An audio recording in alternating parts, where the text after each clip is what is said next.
Welcome to this poetry reading series on Zoom presented by the Centre des Arts de Stanstead. My name is Shelly Pomerance, as you may know if you've been here before.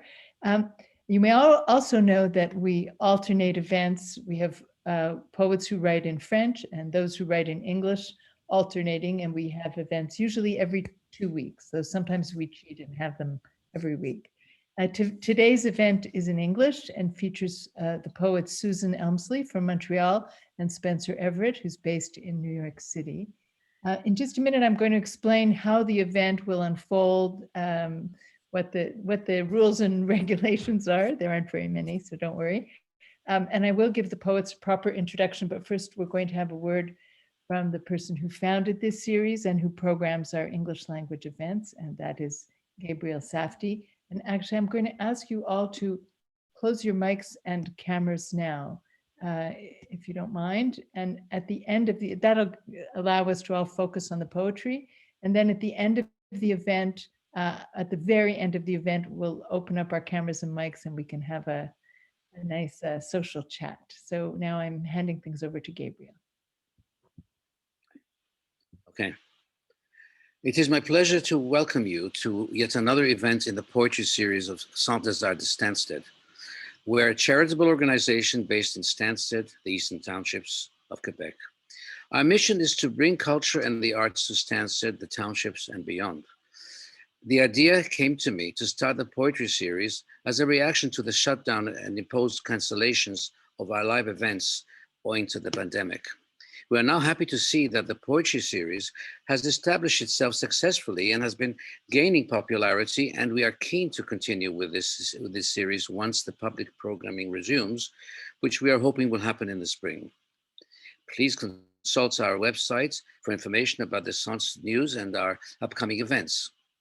Meanwhile, we are in the process of working towards securing our financial support, both public and private, for the construction of Théâtre Sans Frontières, the old border theater.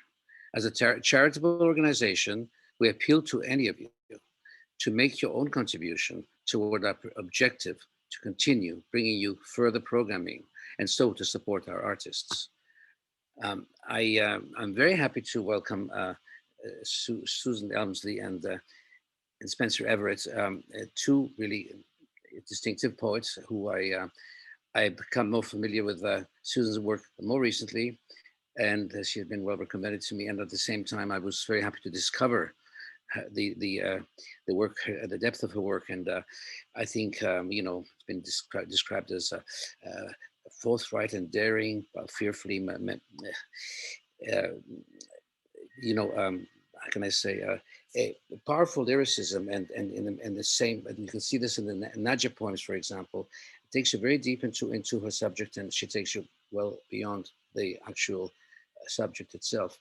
And I look forward to her reading. And Spencer Everett, of course, who's from New York, I find his work. I know his work. I've known him for some time. It's original. It's exploratory. The voice is. I think a poem can take you very far with him as well, and it's also quite deeply delving into the craft, like the new. Goldfish, I hope you may read that. But I think that the two interesting and very, very exciting poets. And so please, Shelly, carry on with this, and please introduce our poets. Thank you. Thank you very much, Gabriel. Nice to hear about the center. Before we begin, so I'll give you a few details about how things work. Each poet is going to read for about 20 minutes. And during the event, all mics and video cameras will be turned off. So as I mentioned, we can focus on the poetry. If you want to comment on a poem during the event, or if you have a question, please put your comments and questions in the chat section. You see there's a little button for chat on the bottom of your screen. And at the end of the reading, if I find some questions in the chat, I will then transmit them to the poets. I'll put them to the poets, and I will ask the poets a few questions of my own. So we have a Q&A period.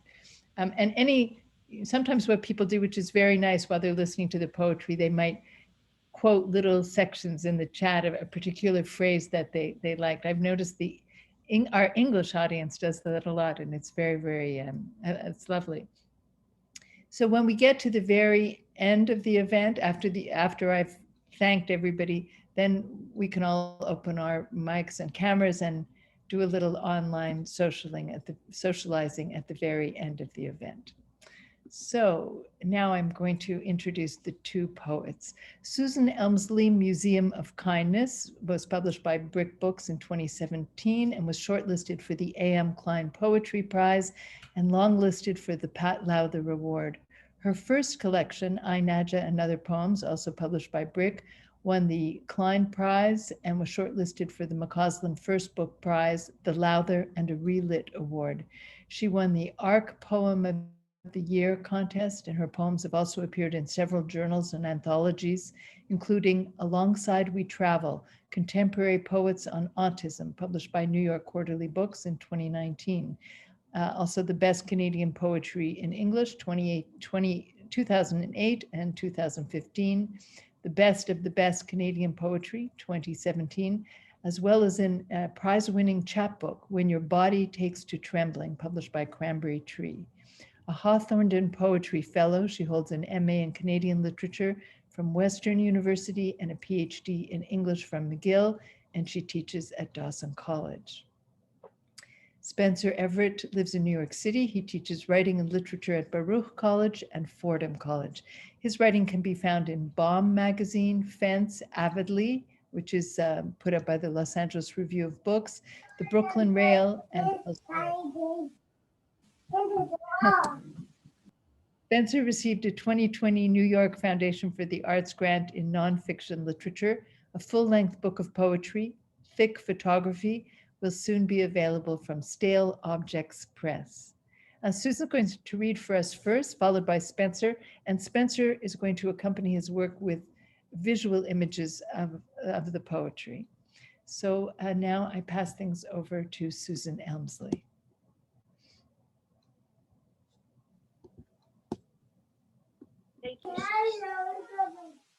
Thank you, Gabriel, and everyone involved with this series. I'm going to start by reading a found poem, or portions of it, sort of a strange text in that it's a high school yearbook from 1944 from Shipley College, or Shipley, which is a prep school for Bryn Mawr in Pennsylvania. And I was struck by how these young women are essentially high school seniors, and they sound somewhat like high school seniors, but so different from our high school seniors today and during the time of war. The voices were very interesting to me. So the first is Michelle Pynchon and her suppressed desire. Well, none of them are suppressed. Her destiny is artichoke. No idea what that means. When one thinks of Shelly, one sees her quizzical blue eyes, short curly hair, and a devilish grin that could solve a tax return.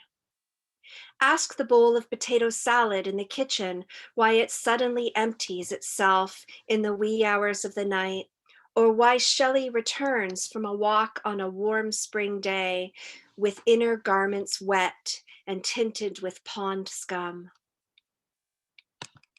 Catherine Rambu Bucock has a besetting sin, and it's her legs. Her suppressed desire is to have an NTS officer read this. Who is the girl that's the sailor's treat, known as the crushable kid of room number 1? She wows us by all her athletic feats and has legs lusciously browned by the sun. She advocates salt water, gargles, and sleep, and hands out those pills when the day is done. Patricia Awfully Doherty. Her pet expression is Bоже moi, meaning oh my God in Russian. Her destiny is under the Arc de Triomphe, November 8th, 1945. If you want the latest communique from the Russian front, go to Petrushka. Her connections with various other fighting forces sometimes tempt her to going into the espionage service. The three Bs, Bach, Beethoven, and Brahms, have to admit a fourth to their sanctum. She adds a dash of the virtuoso to the chapel marches and usually looks like a peasant in her coiffure of braids and lacy blouses. Andrea Girard, besetting sin, raisins. Pet hate, efficiency.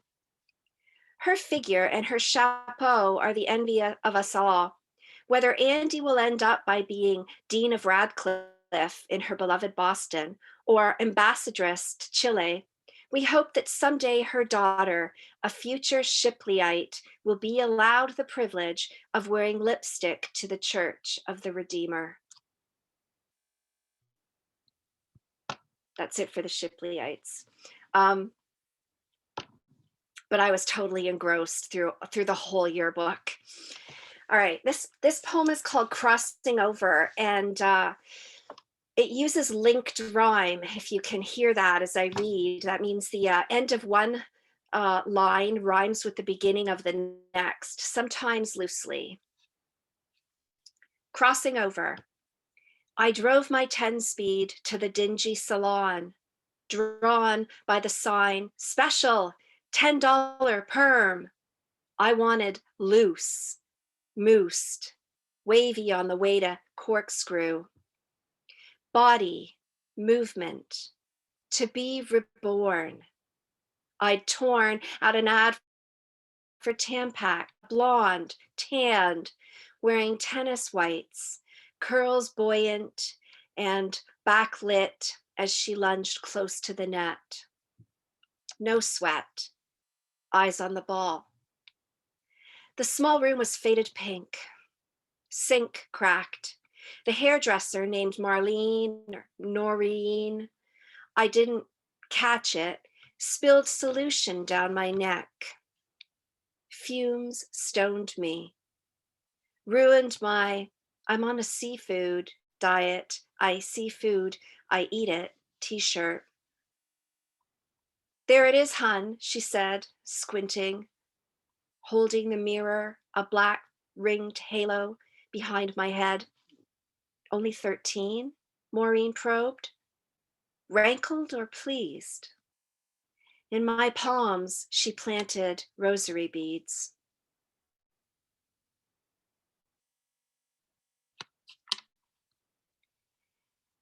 This poem is in the section of Museum of Kindness called Trigger Warning, and it deals with the subject of the shooting that occurred in my workplace, Dawson College.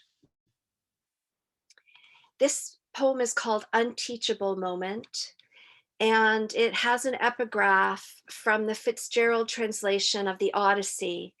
The line is, woe to the innocent who hears that sound. And it's referring to the sound of the sirens. Unteachable moment.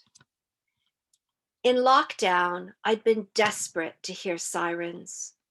Once outside, safe, they were too much.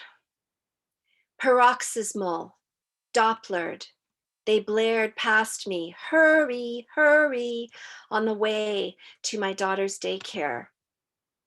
And at home, in our living room, on the TV, looped footage. Our near silence punctuated by the stifled lament of police cars, ambulances careening to the ER, converging on the scene I'd just escaped. My husband and I, slumped on the couch, unable to get out the oars, were watching our daughter playing on the floor. That, she asked, pointing at the screen. Ambulance, I said. But she shook her head, still pointing, her finger stirring the air. I turned it right down, but I could still hear it. I told her, that's a siren. wanted to see if she was satisfied with just the word, or if she'd press me with a why. I was queasy, watching my school on the news, as if learning who and how many could stanch the genre, as if the next, kept to himself, wasn't also taking cues, gearing up, shooting selfies posed with his Glock. And again, on every channel, sirens will serenade kids filing from schools, some with their arms on the shoulders of the kid ahead, looking for all the world like anguished rowers. I got down on the floor.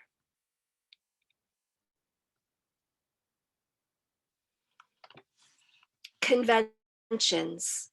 And the epigraph for this poem is from In the Loop by Bob Hickok, one of the only other poets I know who has written about a school shooting that happened in their workplace. And his poems on that subject are remarkable. The lines from In the Loop are the same message, how horrible it was, how there was, how little there was to say about how horrible it was. Conventions. The running, and then the footage of people running. After the chaos, there is silence, a failure of words, but not of sound, which we know travels in waves, at the speed of which is still the distance traveled per unit of time. The sound of a firearm going off in a school hallway is not unlike the sound of a metal locker slamming inside your head. The colleagues you hugged, who hugged you, will go back to arm's length, which is healthy.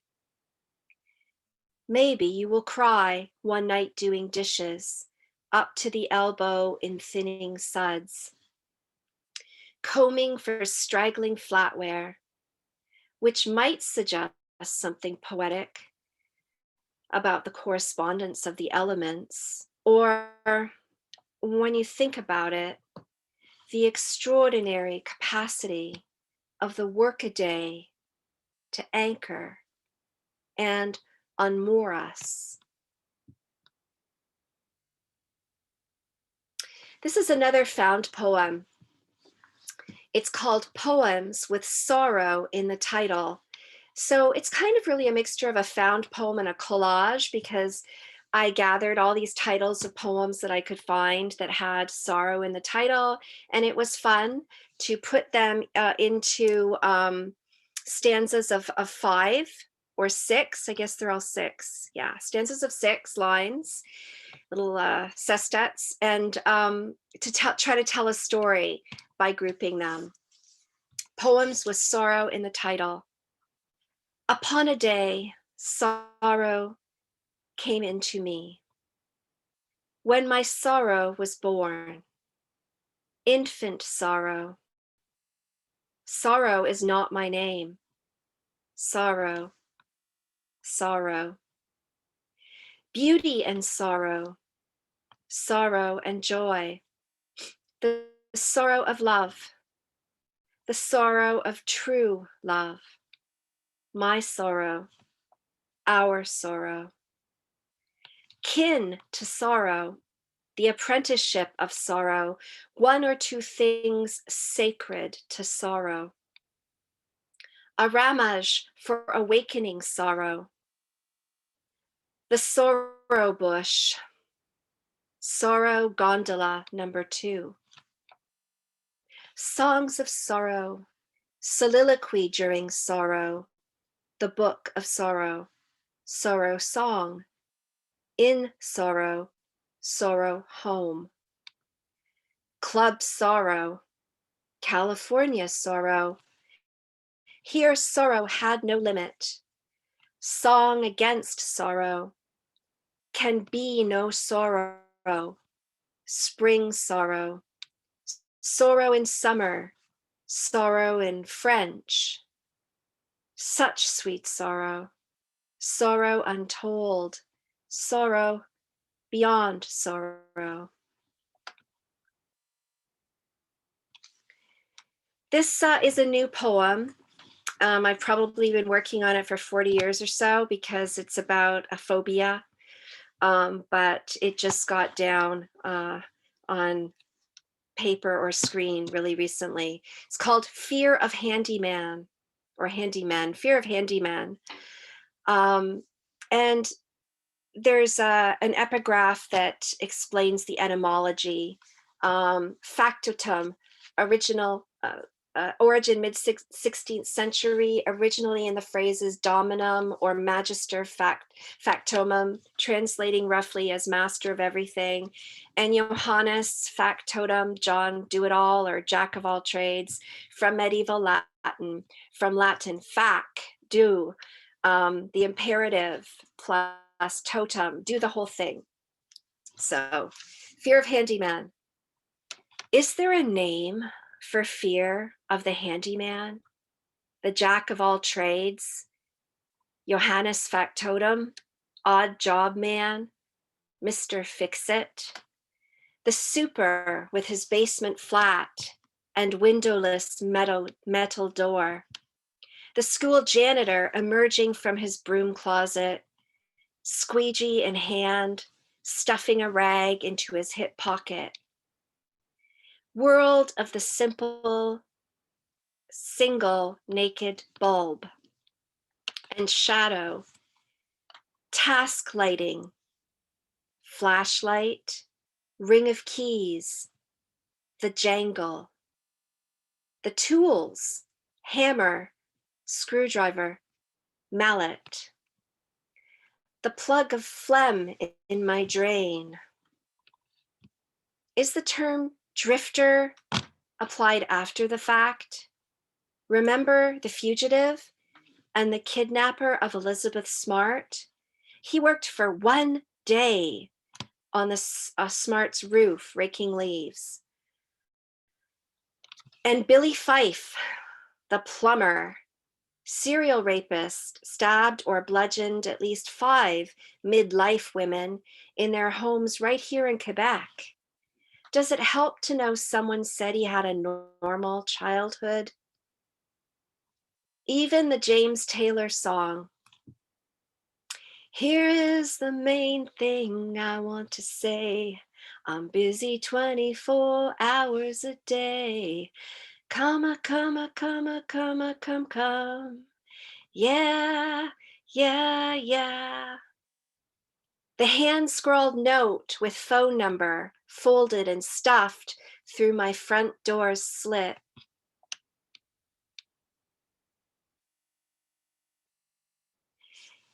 This is called In Praise of Hospital Cafeterias. And the epigraph is from Emily Dickinson. Water is taught by thirst. In praise of hospital cafeterias. Not exactly an oasis in the desert, but as you bide time before the biopsy or loosen your watch to let the news sink in, good to avail yourself of the $2.22 coffee and muffin combo or fairly pulp-free OJ and bagel, benign beige plastic chair, dirty plant languishing on a ledge, a single bloom reaching toward the window's frosted glass. On another day, this plant would be giving God the finger. The food service worker's skirt argues with her butt. Luck sounds like a word a baby might say, trying out her tongue. So what if you have forgotten the common names of trees, the taste of a carrot with the dirt just rubbed off? Which bird says, you cheeseburger, cheeseburger, cheeseburger, cheeseburger? There is ordinary comfort in wrapped straws. A lady is scraping a muffin paper with her teeth. So beautiful. For now, There is no bloom of blood in the syringe.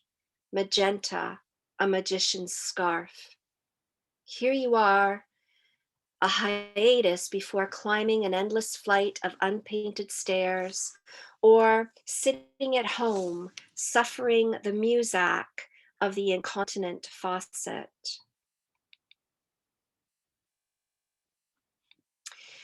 This poem is called Descent. And in the section of Museum of Kindness where this poem is found, that section is called Threshold. And I was working loosely with the journey of, the hero's journey as an archetype. And this descent here for me was a kind of nadir in the journey.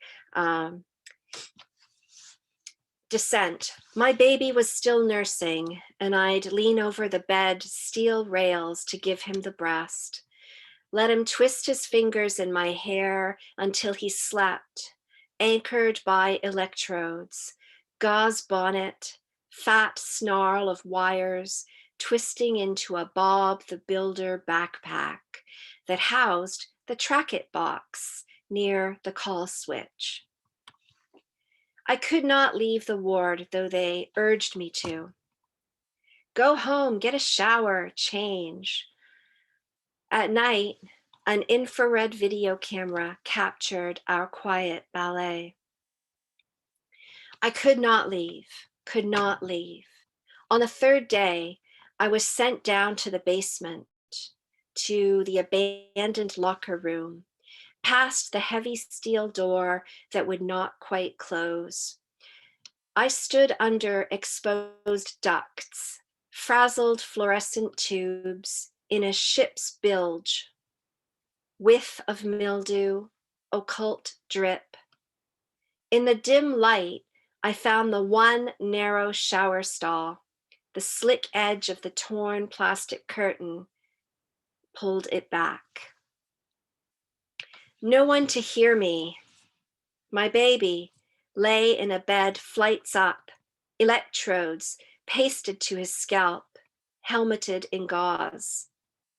I stripped, hung my milk sour tracksuit and hospital towel on a hook, stepped over the lip onto a flattened shopping bag spread like a lily pad on the blackened grout, institutional green tiles. The first cold water, my baptism.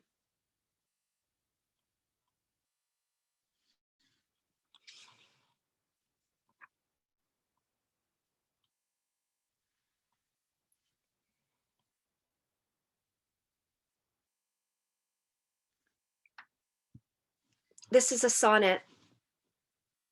After the diagnosis, I went to the pool to ease into cold fact. Tell me joy persists. I need that to hold as I parse the lengthening shadows, therapies, special schools, the thinning hope that he may speak, ride a bike, beat the odds. You were back at home, resting with our son, and just when I should have been packing up, I caught sight of a Chinese kite, a dragon, red, swooping in the wind and so high up, I thought it must have broken free, lost. Look, someone's kite escaped, a boy exclaimed, pointing skyward.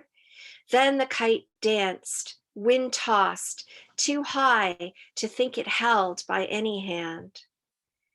Yet, buoyed, I watched it for a good long time until I felt the nature of the rhyme.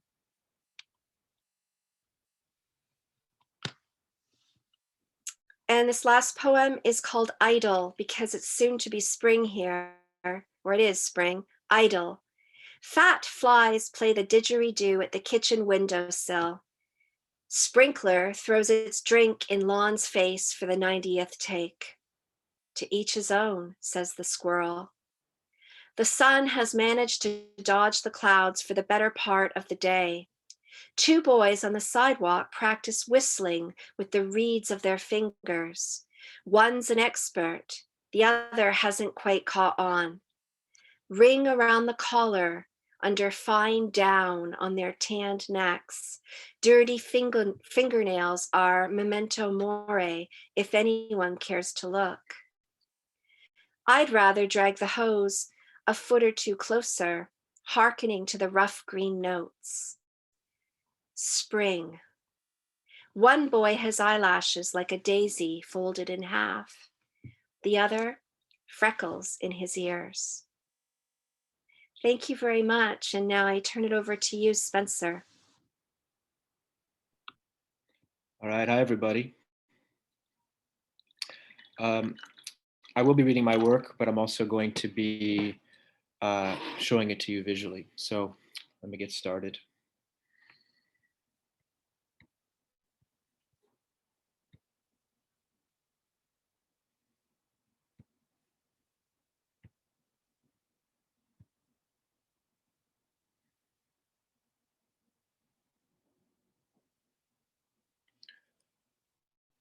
The system is the crisis that afflicts it.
The grave, a bifurcated screen setting the father's will, a tangerine, against his son's desire, a pomegranate, nature's providence, a passive joy, serotonin, 1500, anesthesia, disdain, apricot, tangerine, and the following alphabetized, then choosing 2, 3, the third chosen from a limiting repeating list of elements, of absolutes, from top and bottom until reaching the core. The last photograph.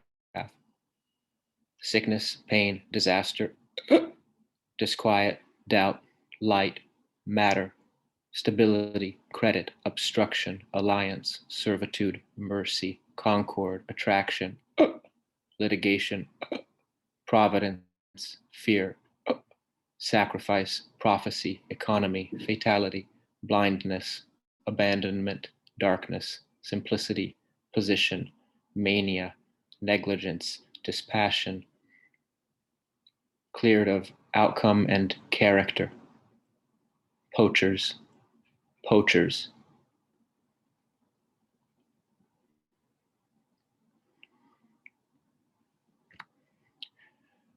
Ferries. On my drive north on FDR along the river each day, I'm haunted by an eternal specter drifting through the machine, the city's empty ferries, heavily subsidized. That's our money. Whose money? What money? Mama, what money? Money is a constant falling underneath. There is the ferry, its passengers evaporated by the plague.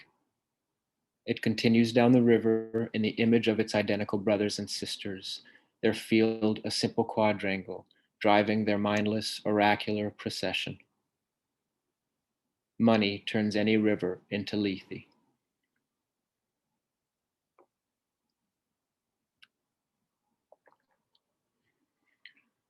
My grandparents' living room was a unique testament to the properties of crystal and the principles of death.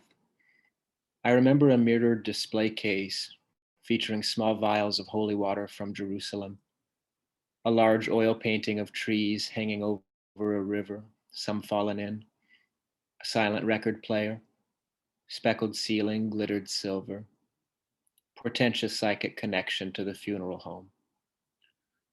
I remember my grandmother's facial paralysis, how half her mouth sort of got smeared downward, then recovered but newly migrated. Her mouth looked ill-placed, a sticker slapped to the bumper of her face.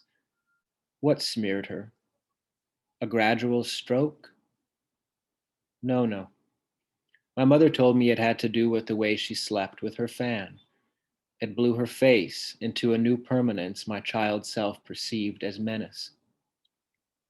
How can wind permanently alter a face, you ask? Well, how can water drive a canyon through the rock? An ancient rift. Sleep, too, is a domain of geologic time.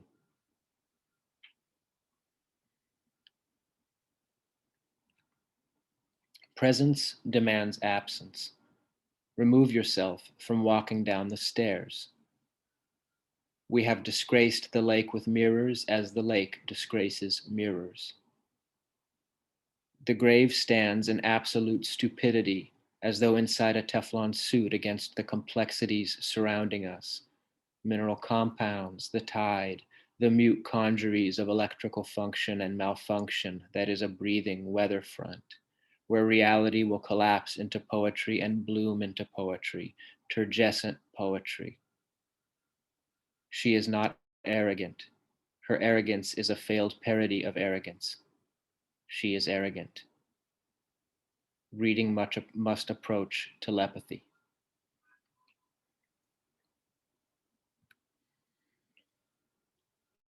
Olivia de Havilland, consumed, consummation, recycled, scrapped, and salvaged materials, an instrumental pause in Olivia's voice. Consummation is the via ultima of the cultural imaginary. Not that sex is violence or that violence is a cipher for our sexual demands, but that each are both. This sex is presently undetectable. It is not the violence we see in the world, or the sex we see in the world, or the sexual violence we see in the world, or the violence born of sex we see in the world. It is a sex so severe as to be a violence so mild.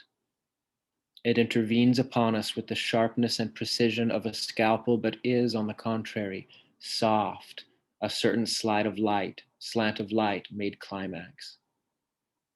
The new climax liquidates a universal history of emancipation and replaces it with dross, mostly scraps of insulation and siding, a red plastic broom handle, file folders, a discombobulated wooden pelt, some ruffled potato chips, typical design of a cattle guard in the western United States, the cattle themselves absent from the photograph that you, at the climax of the greatest sex of your life, have become.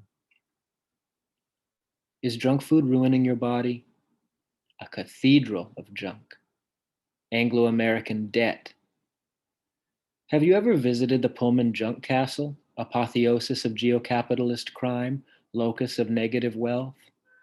The Pullman Junk Castle delivers the subtle erotics you can usually only find on screen.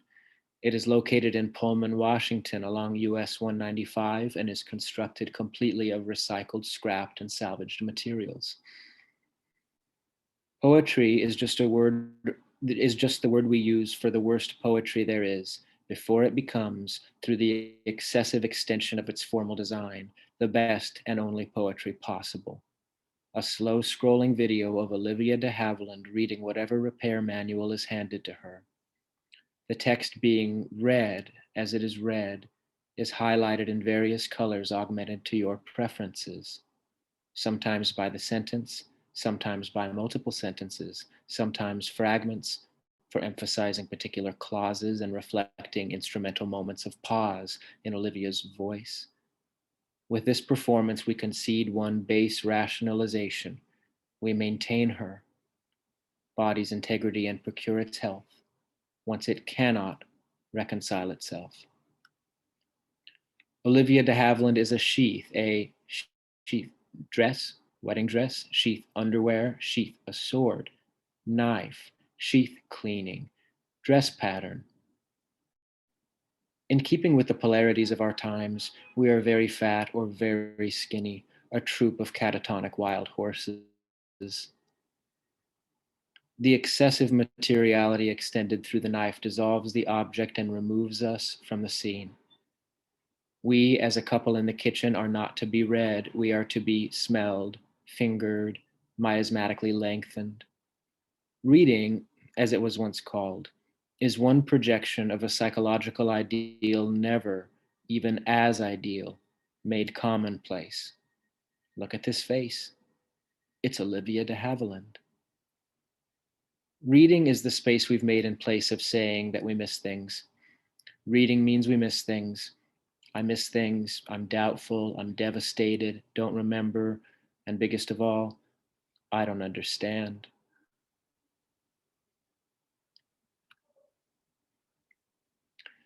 People only want confessions if the confessions are cliches. Confession, dick cheese. Confession, night milk. Confession, bath hose, slick rim, toe tip. Confession, squelcher. Confession, underdone, leg square, ping fade, lamp silk, pink fate. Confession, soap bearing. Confession, hummus bents, roofing. Confession, binary poot. Self-worth must also come from here.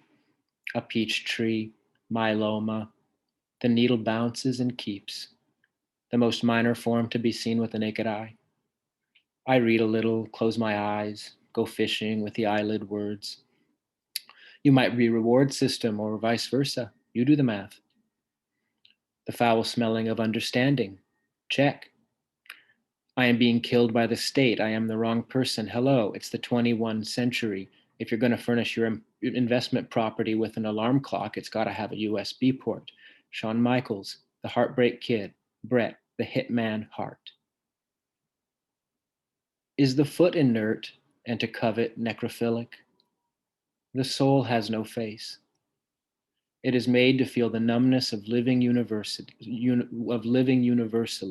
the flatness of all mortalities at once, the flat mortality of everything at once, exceeding the fact unto eternity.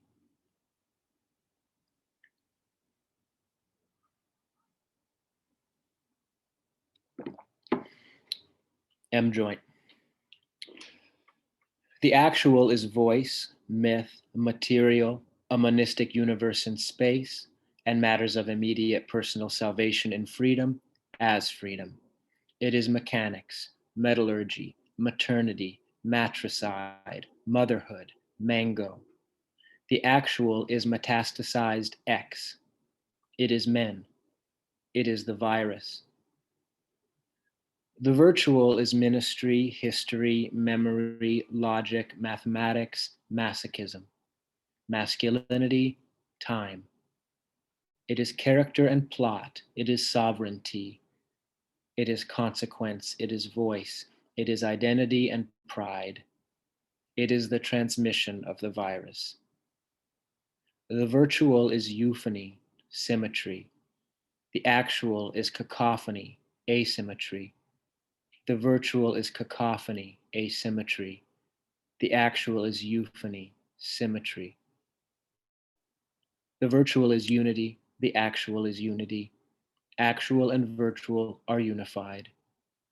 The point is to eject myself from all qualification. The world will drip massive beads of water from its southern pole.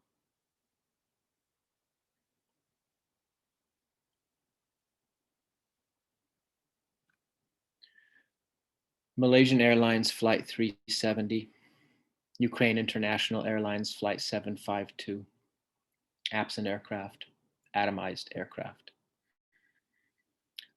On the plane of documentation, the absent aircraft stands opposite the atomized aircraft. Abstracted, the absent aircraft remains of perfect virtual unity.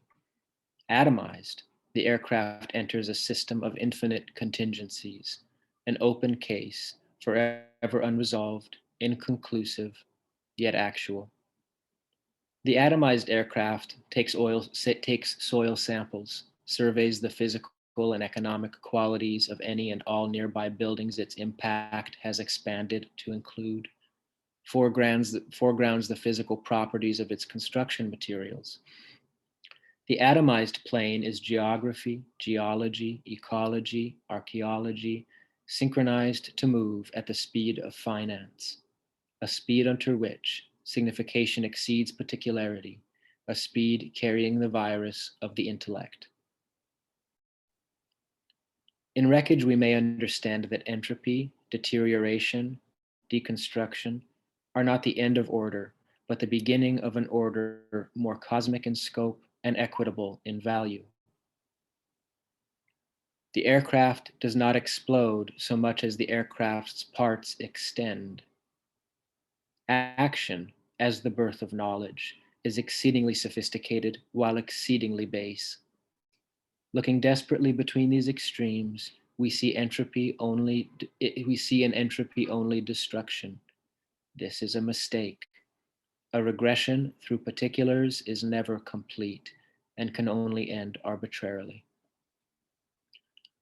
Herman Melville found this expanse in the whale, central subject of the whaling industry, through which his writing may traverse across, if not unite, separate planes of understanding. Aircraft wreckage, documented or undocumented, whale carcass splayed, and a cholesterolic deluge extracted from the head. Information and capital aligned across centuries. Our demarcations are not markers of time's influence, but the instantiation of time itself, so that beyond them we stand outside of time completely, as inside the other, absent aircraft.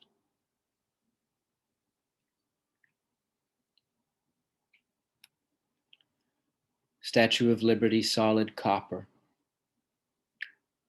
And shallow water, a boy in water, like an electronic. Solid copper like an electronic. The boy would like to be intoxicated with copper, solid, liberty, in water like a statue, ballooning or blooming, and how to turn awry, and how to turn an egg.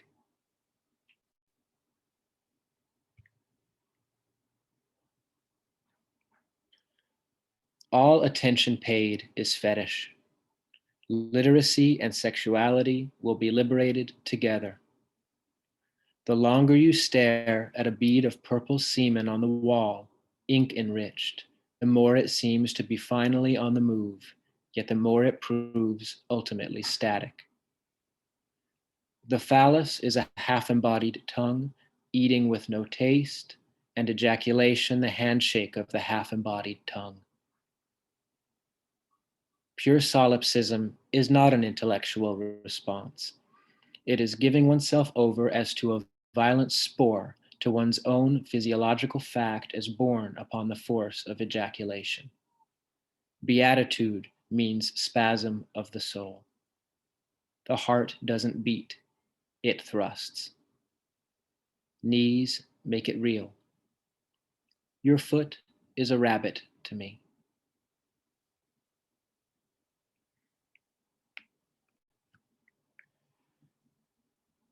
Desire remains on the ground, vegetative and profuse.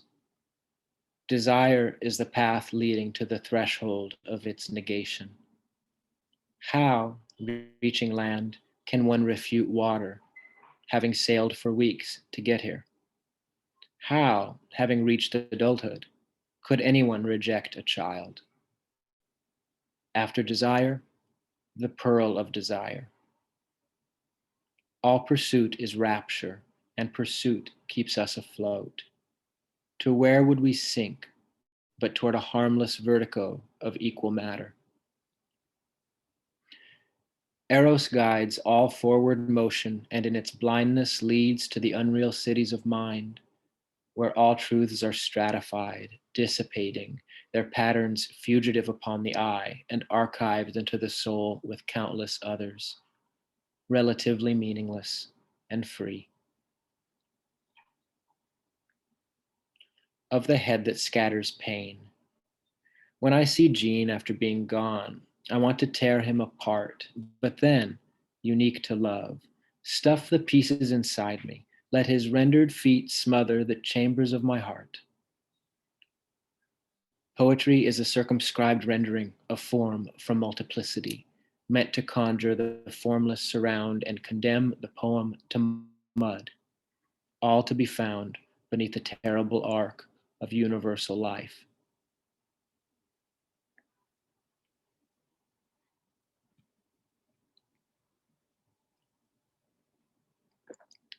Incentive toward memory. I am where, for lack of memory, the very atoms of the dark disperse in failure, but slowly, like water across the windshield in slipstream, dragged closer to what it reviles, the inert core, its harmony resolved, or printer's ink demagnetized into the stain of sound, until the latter responds, there are other ways to say the name I came to be here with, or without gloves, caterpillar mustache, hair extensions, free drift of choice and exercise is mind. The house burned down. I lost everything and wished and waited.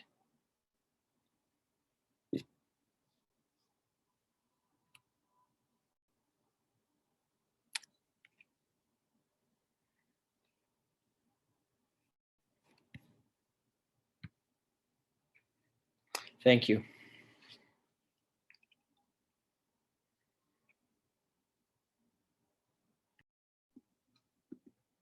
Thank you.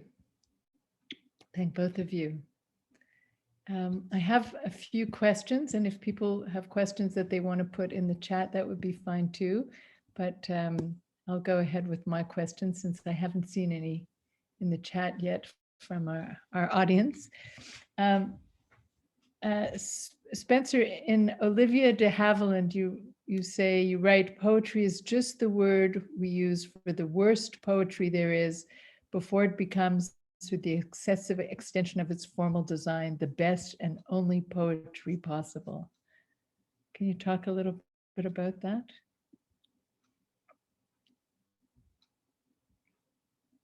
Oh, can't hear you. You have to unmute there. All right. I think it's a pretty common desire among poets, I think, to see poetry extend into other forms and faculties of life. But more specifically, I'm interested in making poetry that that isn't very interested in the discrete boundaries between particular poems. I'm interested in forms that pour over in their expansiveness toward other realms, toward different genres, toward different ways of considering the mark, and that exceed in a way all qualification. I'm interested in that in that kind of inexhaustibility and expansiveness of poetry beyond genre. Yeah, I noticed that you've recently won a fellowship in nonfiction literature from the New York Foundation for the Arts, rather than one in poetry. So you're looking at the relationship between the two, perhaps, in this? Sure. Yeah. I mean, I don't know. It's kind of funny because the more non-rational my poetry becomes, the more I feel an urge to create a kind of discursive rationality through prose. And I think it's probably, I mean, so much of my work is engendered, as it is with many poets, I think, by a union of opposites. It's a very, very William Blake sort of proposition. So I'm really interested not just in totally atomizing all sense of rational impulse, which I think loses a lot of tension. I'm interested in bringing it together and manipulating it and seeing it torn apart. So everything I do in prose is still poetry. I think everything I do is just poetry.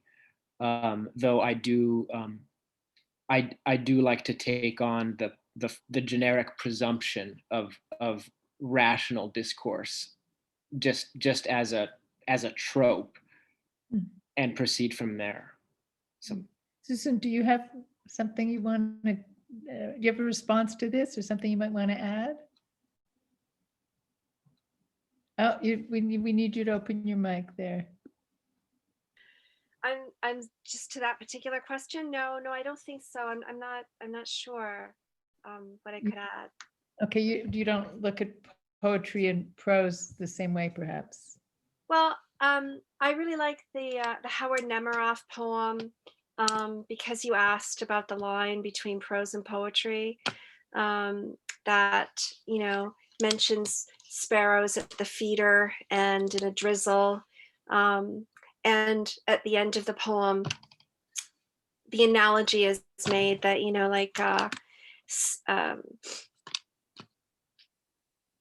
precipitation is to poetry, it would be the snow which lifts, right? And prose is more like the rain that comes straight down.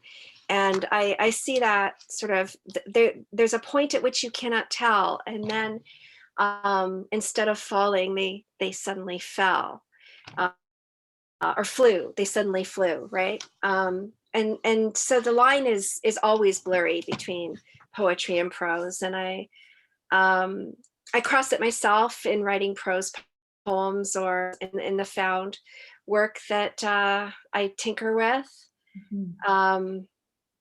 Is it more playful for me? I don't have quite a really solid sense of intellectual engagement with it. It's more it seems interesting to me somehow to play with it that way. Usually it's something that catches my eye. And yeah, I was wondering if is it useful to have the distinction between the two, between prose and poetry, or perhaps not. Yeah.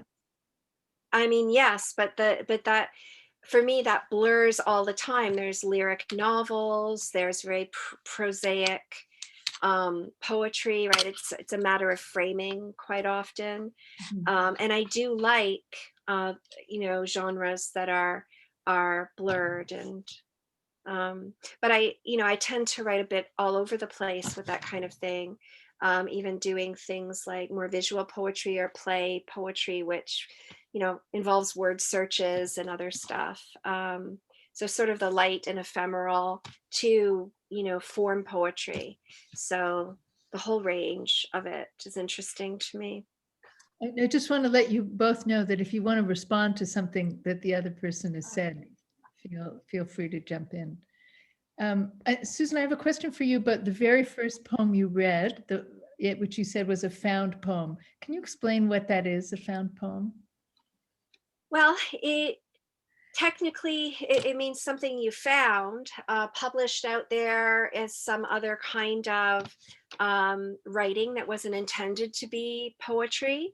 It could be from a textbook or anything, it could be from signage. And you just recognize something about it and frame it as a poem. So the rule that a lot of people follow is you can't sort of like change it, but you can alter it, you can cut stuff out, but you can't sort of change its original order. You can arrange it. And did you arrange that poem in it? Did you alter it in any way? I took out some things because they each had a number of things like besetting sin or pet expression, and some of those weren't interesting. So I only took the interesting ones for each of the young women. And I picked the young women whose descriptions were the most interesting and alluring to me, and just put them in order. I'd like to put a question to both of you. How one in our hectic world finds time to write poetry. And both of you have children. Spencer, you have a 3-year-old, I believe, who gets mentioned in one of your poems, named Jean, I think. And Susan, you have a couple of children, right? including a special needs child. Yes. So, Spencer, you want to go first? I mean, I wish it's a great question, because there's just, I wish I could tell you like, here's how it's done, but it's hard. It's really hard. And it happens incidentally, it happens organically. I did have some time away in December and January. I lived in a barn for a little while, and got more work done being by myself in a short amount of time than I can get done ever.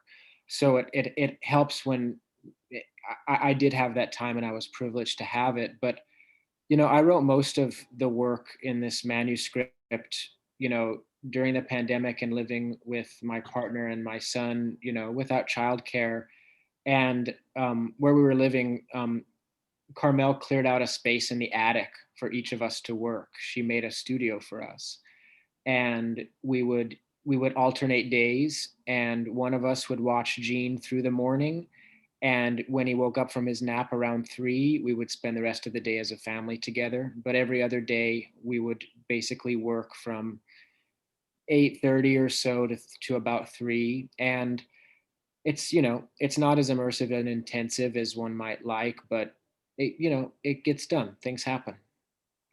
And you, Susan? Yeah, the experience of losing childcare through the COVID pandemic was really, really challenging. I should mention you both also teach, right? You have jobs on top of being poets and having children. So there's a lot going on. So for me, it'd be quite easy not to write ever again, in that I don't have time for it. I don't often even have time to fill out the grant applications that would give me money and time to do it. I've done those a few times, and sometimes with success and sometimes not. But just the work that goes into that for what is usually not success, right? Usually 1 in 5 or something like that, is something that I have to let go during this time. And so it becomes hard to make time that way. Can't take one course less, for example, because I need to be working to have the money to, etc. So, but how does it get done? That's the thing that I feel optimistic about, is that we all think, and it's real, that we don't have time to pursue creative interests and pursuits, but in a way we do, because there are always times when we're between things, like when I used to walk my kids to school, for example, or en route on a bus or something, if I wasn't marking a paper. There are times then that I work with poems in my head, and I work with them over a long period of time, just in my head, thinking about them and asking, what it is about this that won't go away. And then eventually, and it could be years later, like with that handyman poem, I've been thinking about that for a super long time. And it may not be the greatest poem in the world, but eventually I got it down on paper, and enough to tinker with it and play with it and find out if it's working. And so they do come, but from the thinking in between, you have to let yourself parallel think. When you're folding the laundry, that is automatic. You do that without thinking, and you can think of a poem or something that you want to write, or an image, a memory. And those are often starting points to something, if they stick around. But they won't stick around if you don't parcel them. That's what I feel like. If you don't somehow parcel it and go, okay, this is something, I'm going to hold that in my mind, even if I don't have time to write it down. And then it will start to, snowball a little bit and get to be more. But there's certainly a way, whether you're getting up 10 minutes earlier than you normally would to jot down your dreams or that sort of thing. There's a way for poems to happen, even when there's very little time. Sounds like they happen in spite of you, or in spite of the lack of time. They find their way out. No, you have to sort of feel the urgency of it. I think of it like guerrilla gardening in a city, right? You go out there and there's this like blighted terrain, and if my life is like a blighted terrain of living in a daily grind, I'm gonna have I'm gonna be a guerrilla gardener and get in there and find the beauty so that I can, hold it. I appreciate that deliberacy, and I subscribe to it too. And yet, in a strange way and a vague way, I also find that poetry is just something that happens. I'm always complaining that I don't have enough. There's not enough time. There's not enough time. Being a parent, and then I'm reminded, well, you've written like you've written so much, like since Jean was born, and I'm like, yeah, that's true. It seemed to kind of arise more like mold or dust. It's like there's something kind of incidental, it just, and non-deliberate about it too, the way it collects. We have some questions coming in, which is wonderful and doesn't always happen. So I'd like to read you some of the questions. First of all, Brian asks Sue about found poems, if we could go back to that for a second. And he says, the way your eye finds things everywhere it turns, even in the darkest moments, is it the same impulse? I think it is the same impulse. Yeah, because when you're looking at things, I think my sister gave me this moldy yearbook from 1944. I don't know where she got it. She's like, I thought you'd like this. And I was quite taken with it, despite how awful it smelled. But reading something sort of against the grain of it, no matter what it is, right? You tend to see the kind of strange interest there could be in it if you just sort of recast it or reframed it.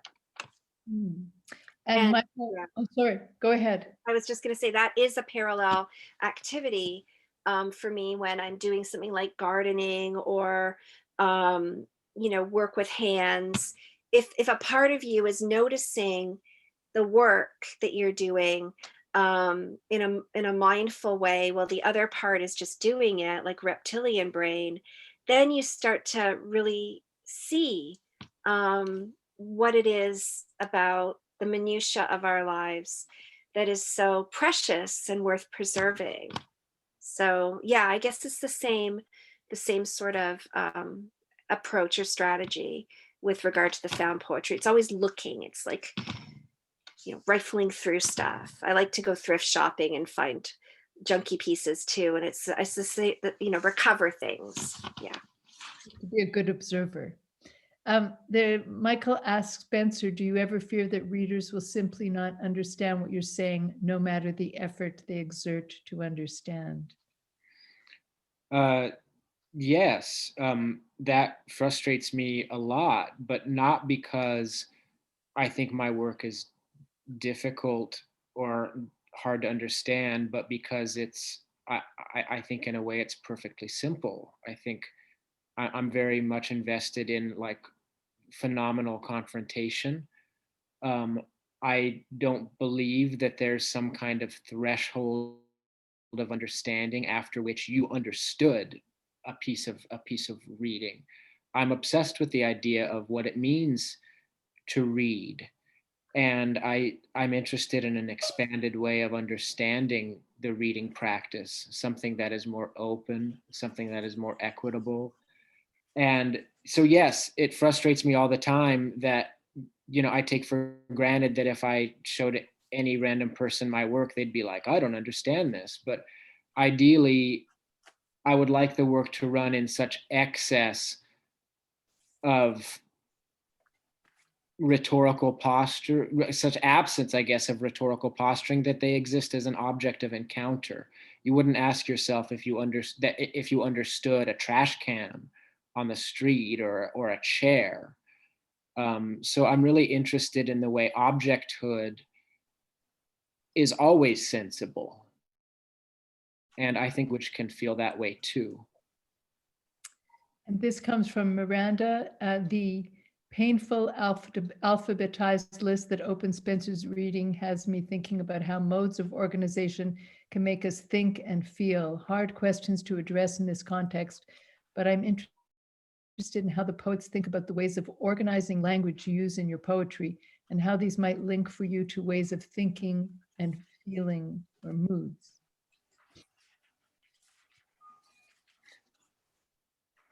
Susan, would you like to start that? I could try.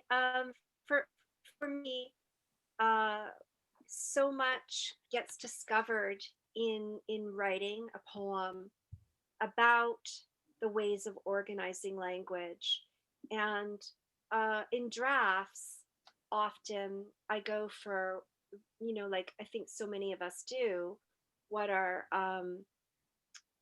well-known word packages, as Heather Sellers calls them, the sorts of ways that we typically have of framing experience without even being aware of the kinds of expressions and metaphors we use, and then seeing them there in a poem is a way to sort of interrogate whether they're really the right, bit of language. My mantra is be precise as possible whenever possible, and that precision really matters to me, even if it's a precision for mimicking accident or I'm really mindful of how language can reveal to me my own barely perceived understanding of a situation, and then like make it happen, instantiate that that realization or that insight by playing with the language until it says what I actually knew at some level or learned. I don't know if that answers that question, but it's all really in the minutia of the language, the line breaks, the punctuation, whether you use colloquial language or use a word that is less, common, but it means precisely what you mean. So yeah, I'm always looking up correspondences of words and the phrases and that kind of thing. And yeah, I really like what you say, Miranda, about modes of organization and how they make us think and feel. I mean, I'm really interested in the poetics of information and informational systems, not because they excite me positively, but typically because I think they bring about a kind of doom, a kind of despair. There's something sublime, I think, about informatics and information and the ever more complex modes of organization that have taken over our lives. And I really do, it can be, I mean, it can be beautiful or at least interesting, but oftentimes I align those qualities with despair and I want to say doomfulness, in a very like Dickinsonian sense, but yeah, I like numbers in as much as like the devil is in the numbers, and I can, it's a kind of, information is a kind of terror to me. It really is. I think I'm going to wrap up this part of the event now. So I'd like to thank you both, Susan Elmslie and Spencer Everett. Spencer's forthcoming book is called Thick Photography. It'll soon be available from Stale Objects Press. And Susan's latest book is Museum of Kindness, available from Brick Books. I'd like to thank the team at the Centre des Arts de Stanstead, Sharda Guptar, Luce Couture, Diane Régimbald, and Gabriel Safdie. If you would like to watch and listen to this event again, or if you want to send it to a friend, or any of the other events in the series, you can go to the YouTube channel for the Centre des Arts de Stanstead. You'll find the link at the chat here. And you can also look on the Centre des Arts de Stanstead Facebook page where we post the readings as well. Just to let you know, the next reading is Saturday, April 10th at 4 p.m. Please note the time change. Starting in April, our events will be at 4 p.m. That applies to the rest of the events this season. Poets Flavia Garcia and Noémie Pomelo-Cloutier will read from their work in French. Our next upcoming event in English is on April 24th at 4 p.m. with poet Kai Kello and Wana Avisili-Troe. Hope you can join us for both or either of those events. And thank you for joining us today.